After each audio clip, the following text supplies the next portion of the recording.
Halo semua, saya Abu Daniel, selamat datang di channel YouTube ini. Kalian pasti penasaran dengan cerita inspiratif yang akan kita bahas hari ini. Sebelum kita mulai, jangan lupa untuk subscribe agar tidak ketinggalan setiap konten bermakna yang akan kita bagikan. Mari kita jadikan channel ini sebagai sumber inspirasi dan pengetahuan bagi kita semua. Sekarang, langsung saja kita masuk ke dalam kisah yang menarik ini.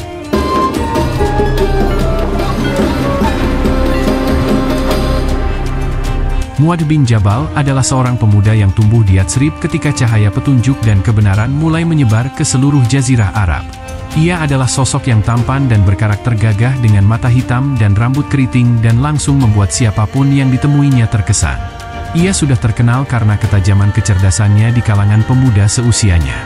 Mu'adz muda menjadi muslim di tangan Mus'ab bin Umair, dai, dakwah, yang diutus Nabi ke Yatsrib sebelum hijrah. Mu'adz termasuk di antara 72 orang Yatsrib yang melakukan perjalanan ke Makkah 1 tahun sebelum hijrah, dan bertemu Nabi di rumahnya dan kemudian di lembah Mina, di luar Makkah, di Aqabah. Di sini ikrar Aqabah kedua yang terkenal dibuat di mana umat Islam baru di Yatsrib, termasuk beberapa wanita, bersumpah untuk mendukung dan membela Nabi dengan cara apapun. Mu'adz termasuk di antara mereka yang dengan antusias menggenggam tangan Nabi Muhammad SAW dan mengikrarkan kesetiaan kepadanya. Begitu Mu'adz kembali ke Madinah dari Makkah, dia dan beberapa orang seusianya membentuk kelompok untuk menyingkirkan dan menghancurkan berhala dari rumah-rumah kaum musyrik di Yatsrib. Salah satu dampak dari kampanye ini adalah seorang tokoh terkemuka di kota itu, Amr ibn al-Jumuh, menjadi seorang muslim. Ketika Nabi Muhammad SAW tiba di Madinah, Mu'adz bin Jabal sebisa mungkin tetap berada di sisinya. Ia mempelajari Al-Quran dan hukum-hukum Islam hingga ia menjadi salah satu sahabat yang paling ahli dalam agama Islam. Kemanapun Mu'adz pergi, orang-orang akan merujuk kepadanya untuk meminta keputusan hukum mengenai hal-hal yang berbeda pendapat. Hal ini tidak aneh karena dia dibesarkan di sekolah Nabi sendiri dan belajar sebanyak yang dia bisa darinya. Dia adalah murid terbaik dari guru terbaik. Penjatawannya mengandung kap keaslian. Ijazah terbaik yang bisa diterimanya datang dari Nabi sendiri ketika beliau bersabda, "Umatku yang paling berpengetahuan dalam urusan halal dan haram adalah Mu'adz bin Jabal." Salah satu kontribusi terbesar Mu'adz kepada umat Muhammad adalah bahwa dia adalah salah satu dari kelompok 6 orang yang mengumpulkan Al-Quran selama masa hidup Nabi SAW. Setiap kali sekelompok sahabat bertemu dan Mu'adz ada di antara mereka, mereka akan memandangnya dengan kagum dan hormat karena ilmunya. Nabi dan kedua khalifahnya setelah beliau menempatkan anugerah dan kekuatan unik ini untuk mengabdi pada Islam. Setelah pembebasan Makkah, kaum Quraisy menjadi muslim secara massal.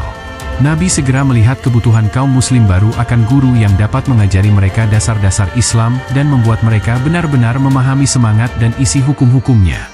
Dia menunjuk Attab ibn Usai sebagai wakilnya di Makkah dan dia meminta Mu'adz ibn Jabal untuk tinggal bersamanya dan mengajari orang-orang Al-Quran dan mengajari mereka agama. Beberapa saat setelah Nabi kembali ke Madinah, utusan raja-raja Yaman datang kepadanya mengumumkan bahwa mereka dan rakyat Yaman telah menjadi muslim. Mereka meminta agar beberapa guru harus bersama mereka untuk mengajarkan Islam kepada masyarakat. Untuk tugas ini Nabi menugaskan sekelompok duat, misionaris, yang kompeten dan menjadikan Mu'adz ibn Jabal sebagai amir mereka. Dia kemudian mengajukan pertanyaan berikut kepada Mu'adz. "Menurut apa yang akan kamu nilai?" "Menurut kitab Allah," jawab Mu'adz. "Dan jika kamu tidak menemukan apapun di dalamnya?" "Sesuai dengan sunnah Nabi Allah." "Dan jika kamu tidak menemukan apapun di dalamnya?" "Kemudian aku akan mengerahkan diriku, melakukan ijtihad, untuk membentuk penilaianku sendiri." Nabi merasa senang dengan jawaban ini dan bersabda, "Segala puji bagi Allah yang telah memberi petunjuk kepada Rasulullah kepada apa yang diridai Nabi." Nabi secara pribadi mengucapkan selamat tinggal pada misi bimbingan dan cahaya ini dan berjalan agak jauh di samping Mu'adz saat dia berkendara keluar kota. Akhirnya dia berkata kepadanya, "Wahai Mu'adz, mungkin kamu tidak akan bertemu denganku lagi setelah tahun ini. Mungkin ketika kamu kembali kamu hanya akan melihat masjid dan kuburanku." Mu'adz menangis. Orang-orang yang bersamanya juga menangis. Perasaan sedih dan sedih menyelimuti dirinya saat berpisah dengan Nabi Muhammad SAW yang dicintainya. Firasat Nabi benar. Mata Mu'adz tidak pernah melihat Nabi setelah saat itu. Nabi wafat sebelum Mu'adz kembali dari Yaman. Tidak ada keraguan bahwa Mu'adz menangis ketika dia kembali ke Madinah dan mendapati tidak ada lagi teman Nabi yang diberkahi. Pada masa kekhalifahan Umar, Mu'adh diutus ke Bani Kilab untuk membagi gaji mereka dan membagikan sedekah dari orang kaya kepada orang miskin. Setelah dia menyelesaikan tugasnya, dia kembali menemui istrinya dengan selimut pelana melingkari lehernya, dengan tangan kosong, dan istrinya bertanya kepadanya, "Di mana hadiah yang dikembalikan para komisaris untuk keluarga mereka?" "Saya memiliki supervisor yang waspada yang sedang memeriksa saya," jawabnya. "Kamu adalah orang yang dipercaya oleh Rasulullah dan Abu Bakar." Kemudian Umar datang dan dia mengirimkan seorang supervisor bersamamu untuk memeriksamu, serunya. Dia terus membicarakan hal ini kepada wanita-wanita di rumah tangga Umar dan mengadu kepada mereka tentang hal itu. Keluhan tersebut akhirnya sampai ke Umar, maka dia memanggil Mu'adh dan berkata, "Apakah aku mengirim supervisor bersamamu untuk memeriksamu?" "Tidak, Amirul Mukminin," katanya, "tetapi itulah satu-satunya alasan yang bisa kuberikan padanya." Umar tertawa lalu memberinya hadiah sambil berkata, "Saya harap ini menyenangkan hatimu." Juga pada masa kekhalifahan Umar, Gubernur Syam, Yazid bin Abi Sufyan mengirim pesan yang berbunyi, "Wahai Amirul Mukminin, penduduk Suriah banyak sekali.